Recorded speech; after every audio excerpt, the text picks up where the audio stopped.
Hello. Welcome back to the Mommy and Me series. I'm the mommy. And I'm the me. Hi. We are back with some questions that we have surmised to get to know each other's generation a little better. So, what we're going to start out with is some observations that we made for each other, and we want the other one to explain what it is about that particular thing in that particular generation that makes sense to that generation. Yep. Do you do rock, paper, scissors, Mom? Yes, I know what rock, paper, I just say if you are. know, I say if you do it. Okay. That's what So it's rock, paper, scissors, and you can do, you know what rock is? Paper and scissors. So you just pick one of those. Okay. And paper wins rock, rock beats scissors, scissor beats paper. All right? Okay. So we're going to do rock, paper, scissors to see who gets to ask their question first, so that we can see the other person in the hot seat. Are you ready? We just said I go first. Sure. Make it more interesting. Okay. Rock, paper, scissors, say shoot. Okay. We didn't even do it for that. You won, but we didn't even do it so they rock, couldn't see it. Okay, well, rock won. I did this, and she did this. So, I'm going to give you a little background on the question that I'm going to ask first, okay? I was standing in the DMV, very, very long line, okay? My eyes are panning around. I'm just looking at people, you know, just people watching, just sort of, I just keep my mind straight, you know. And I see this person, and the person has on a sweatshirt. And the sweatshirt has a hood. Okay, a hoodie. I'm sorry. It was a hoodie. And the hoodie was on the person. And I noticed that he, now I'll call it a he, had a mustache. Very, very thin young man.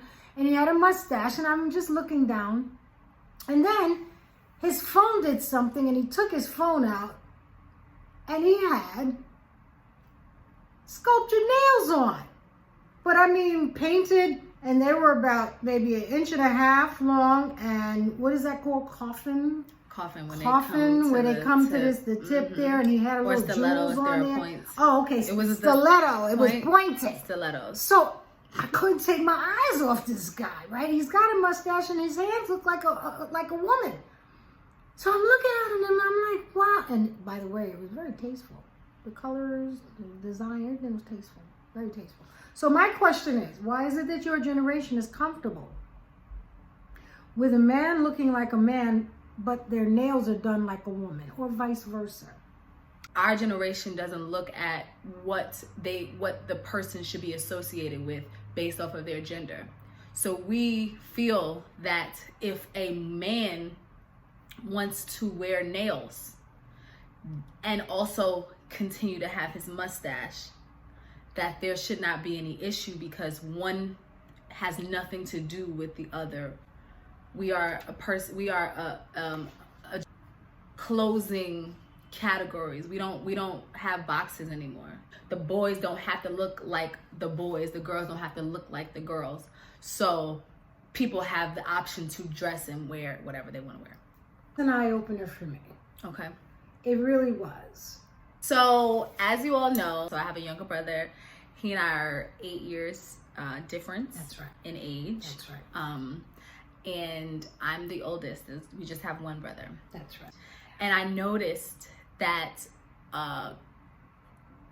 different rules apply to him than applied to me. But you are the same mother. And we have the same relationship with you as your child. Why is it that the parents' discipline loosens and lessens when they have a second child? It's really a very good question. And it is true. It is nothing that you're imagining. Okay. It is true. And for me, when you have that first child, you just don't want to make any mistakes. You are rigid, really not wanting to make any mistakes. There's a very, very small window that you will allow yourself to take chances. You know that commercial where The the Huggies. mother, for Huggies, where the mother has all of these really, really clean things, and then by the time the second child comes, she hands the baby to a mechanic with his dirty hands and says, "Hey, hold this." That's how it truly is. Because by the time that and then you're exhausted.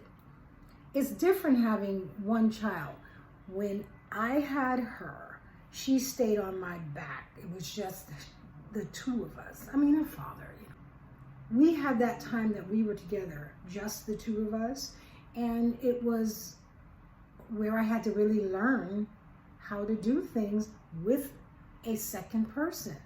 But by the time that second child comes, you know the things that don't work. You know that you can't have a household with extreme quiet. I have had to tell mothers in my daily goings about that you can't have a house that is dead set quiet for a baby.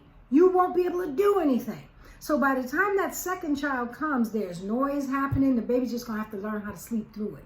So even though there is a less strict mode, the next generation, they got a lot more to deal with. The next child, rather, has a lot more to deal with than the first child.